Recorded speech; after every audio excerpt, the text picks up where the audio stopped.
রাজ্যে কন্যাশ্রী প্রকল্পে data manager প্রকল্পে কর্মী নিয়োগ করা হবে। এখানে যোগ্য প্রার্থী পুরুষ এবং মহিলা উভয় আবেদন করতে পারবেন। আর এটি 2টি ব্লক অফিসে নিয়োগ করা হবে। আর পদে নিয়োগের জন্য কিভাবে আবেদন করবেন, আবেদন করার জন্য কি কি ডকুমেন্টস লাগবে, বেতন কত রয়েছে, লাস্ট ডেট কবে প্রভৃতি জানতে অবশ্যই ভিডিওটি স্কিপ না করে পুরোটাই দেখুন। নমস্কার, আমি মিঠুন। আপনারা দেখছেন আমার ইউটিউব চ্যানেল মিঠুন ইন্টারনেট। ভিডিওটি ভালো লাগলে অবশ্যই একটা লাইক করুন এবং শেয়ার করুন, আর সেই সাথে সাবস্ক্রাইব করতে ভুলবেন না। তাহলে আর দেরি না করে চলে যাই বিস্তারিত বিষয়ে।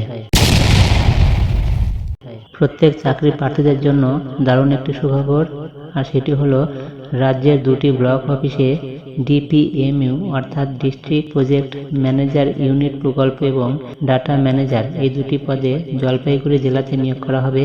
আবারও বলি, পদের নাম ডিস্ট্রিক্ট প্রজেক্ট ম্যানেজমেন্ট ইউনিট এবং ডাটা ম্যানেজার এই 2টি পদে নিয়োগ করা হবে।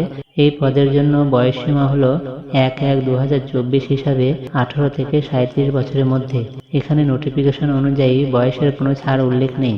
এই পদগুলির জন্য যে কোনো শিক্ষা প্রতিষ্ঠান থেকে গ্র্যাজুয়েশন পাশ করে থাকতে হবে এবং সেই সাথে টাইপিং স্পিড মিনিটে 30 WPM গতি থাকতে হবে। সেই সাথে জলপাইগুড়ি জেলার স্থায়ী বাসিন্দা হতে হবে এবং 1 বছরের কাজের এক্সপিরিয়েন্স জলপাইগুড়ি জেলার কর্মরত অবস্থায় থাকতে হবে।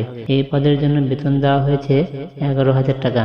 এই পদের নিয়োগ পদ্ধতি সেটি হলো, প্রথমে লিখিত পরীক্ষা, যেমন general mental ability, arithmetic, general knowledge and current affairs and English এর উপরে 40 মার্কস, তারপরে কম্পিউটার টেস্টের উপরে 50 মার্কস এবং শেষে ইন্টারভিউ থাকবে তার উপরে 10 মার্কস। এই মোট 100 মার্কসের পরীক্ষা হবে।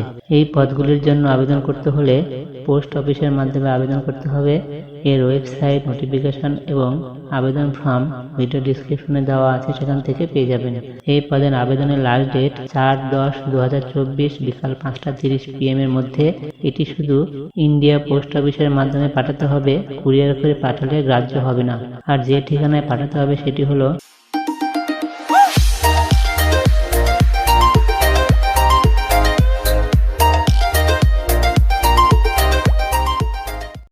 এছাড়াও এর ওয়েবসাইট এবং পাঠানোর ঠিকানা আমার ভিডিও ডিসক্রিপশনে পেয়ে যাবেন। বন্ধুরা, আজ এই পর্যন্তই। ভিডিওটি যদি ভালো লেগে থাকে তাহলে অবশ্যই একটা লাইক করুন, শেয়ার করুন এবং চ্যানেলকে সাবস্ক্রাইব করে রাখুন। আর প্রতিনিয়ত দেখতে থাকুন মিঠুন ইন্টারনেট। ধন্যবাদ।